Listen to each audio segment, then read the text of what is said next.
내일 대통령 탄핵 심판의 캐스팅 보트는 이 세 사람이다라는 얘기도 나옵니다. 많은 오늘 조간신문 보도에 의하면 정영식 재판관, 김영두 재판관, 김복형 재판관 결국은 캐스팅 보트를 하지 않겠냐라는 얘기 나옵니다. 정영식 재판관은 절차를 중시하는 원칙주의자다라는 해석이 나오고요. 김영두 재판관은 13명 증인의 136분간 질문을 쏟아낼 정도로 질문을 많이 했다. 김복형 재판관은 위법 여부에 엄격한 사람이다. 원칙주의자다라는 지난번 한덕수 대통령 권한대행 기각 결정에서 보였다라는 분석이 나옵니다. 자, 이 세 명의 캐스팅 보터들이 이번 대통령 심판에서 뭘 질문했는지를 저희들이 한번 찾아봤습니다. 그래서 질문했다는 건 재판관들의 관심사가 있다라는 뜻일 텐데 한번 들어보시죠.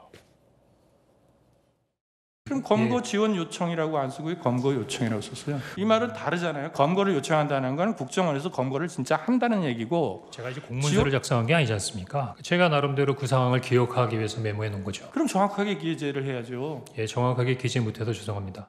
피청구인, 그러니까 윤석열 대통령께서 그 당시에 증인한테 데리고 나오라고 지시한 대상이 국회의사당 안에 있는 국회의원들 맞죠? 정확히 맞습니다. 그때 당시는 우리 본관 안에 작전 요원들이 없었기 때문에 전 당연히 그게 국회의원이라고 생각을 하고 그렇게 이해했습니다.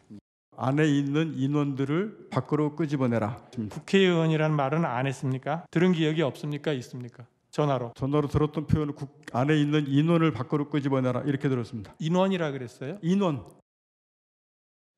그러니까 이 정영식 재판관의 두 가지 질문이 굉장히 날카롭게 나왔는데, 김광삼 변호사님, 하나는 홍장원 전 차장의 이른바 체포 명단이라는 그 메모가 작성된 시간과 장소에 관련된 진술이 계속 흔들리면서 바뀌었다. 결정적으로 국정원 CCTV와 대조했을 때 맞는 게 하나도 없었다라는 것에 대해서 왜 이렇게 정확하지 않냐라는 것을 질의했었고, 두 번째는 이 국회의원들을 끌어내라라고 대통령에게 지시를 받았다던 곽정군 전 사령관의 이 표현이 의원이냐 인원이냐 정확하게 하라라는 어떤 주문이었어요. 이 두 가지가 정영식 재판관과 관련된 질문에서 많이 보도됐던 내용들이라는 건데 어떻게 보십니까? 일단 이번에 윤 대통령에 대한 탄핵 심판 사건에서 제일 증인 중에서 주목받았다는 게 바로 곽정군 전 사령관하고요. 홍장원 전 국정원 1차장 아닙니까? 그런데 이제 곽정군 전 사령관은 이제 계엄 이 직후부터 굉장히 논란이 많이 있었죠. 더군다나 민주당 그 김병주 의원의 유튜브 가가지고 거기서 뭐 생중계하면서 거기서 뭐 마치 공익제보자처럼 했는데 그 이후에 약간 좀 말이 달라진 측면이 있어요.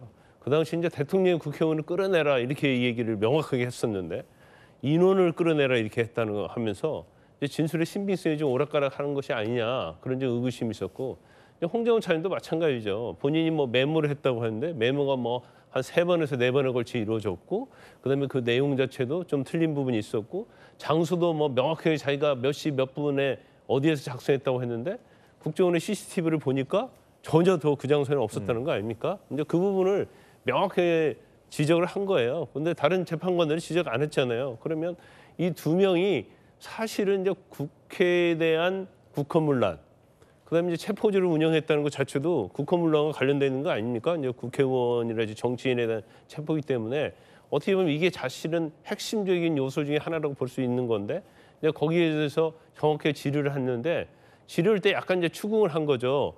왜 인원이라고 했는데 국회의원이라고 그렇게 진술을 했느냐, 이제 그 부분하고 또 홍장원 차장에서 이제 메모에 대한 부분에서도 의구심이 있다는 식으로 질문을 했기 때문에 뭐 저 질문만 가지고 우리가 뭐 정영식 뭐 재판관이 뭐 기각에 할 것이다 이렇게 얘기할 수는 없어요. 그렇지만 포인트를 이제 그 당시에 질문을 한 거죠. 그래서 이제 저 부분이 과연 뭐 정영식 재판관의 어떤 결정에 영향을 미치느냐 미치지 않느냐, 근데 미칠 가능성이 좀 있지 않을까라는 그쪽에 약간 무게를 두고 생각해 볼 여지는 있다는 거죠. 그렇군요.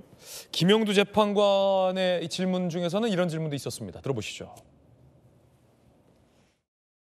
증인은 지금까지 피청구인을 총 몇 번 정도 만났습니까? 제가 기억하기로는 8번입니다. 원장을 제끼고 지금 1차장한테 전화를 했다는 게 조금 약간 좀 이상하고요. 이건 그냥 봤지 비상계엄 발표하는 것부터 대화가 시작됐다고 하니 그 정도 얘기할 사이가 되는 거냐고요. 그 부분에 대해서는 제가 뭐라고 답변드려야 될지 잘 모르겠습니다. 증인의 개인적인 생각을 얘기해달라는 겁니다. 증인께서는 어떻게 생각하시나요?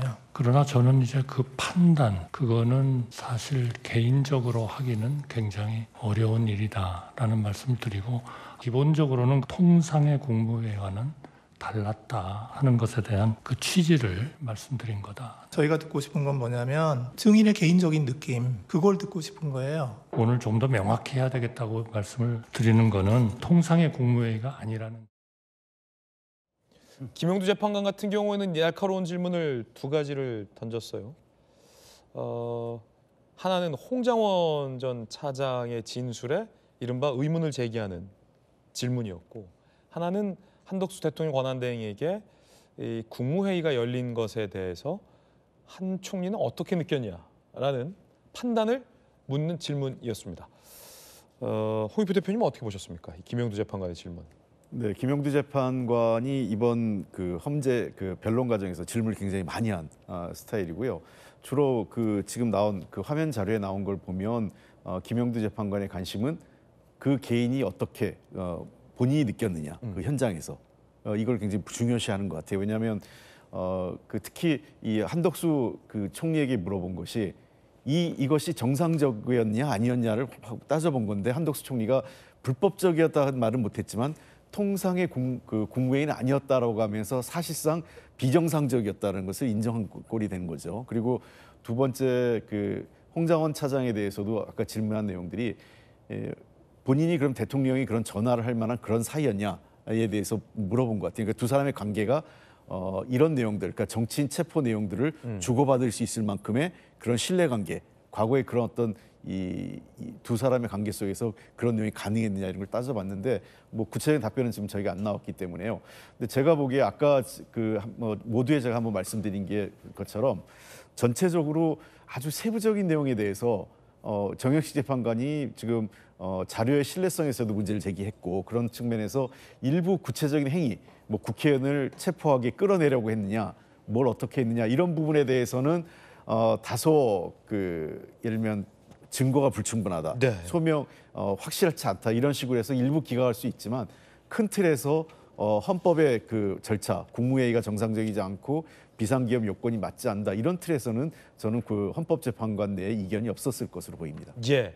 그러면 캐스팅 보터로 언급된 세 번째 김복형 재판관은 한덕수 이 국무총리 탄핵 기각 선고 당시에 한 대목을 준비해봤습니다. 들어보시죠.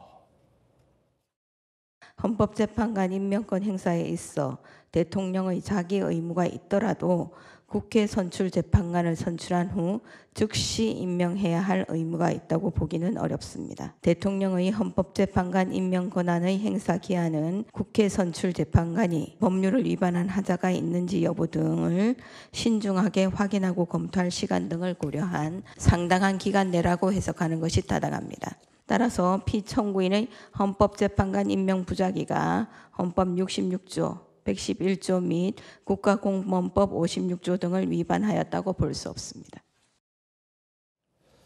원칙을 따진다. 김복형 재판관은 이게 중대한 파면의 사유인지 아닌지에 대해서 굉장히 중요하게 생각합니다. 아까 안용환 의원님께서 말씀하신 대목이죠. 대통령을 파면할 정도의 중차대한 헌법과 법률 위반인지를 김복형 재판관은 따진 스타일이다라는 분석이 나오고 있습니다.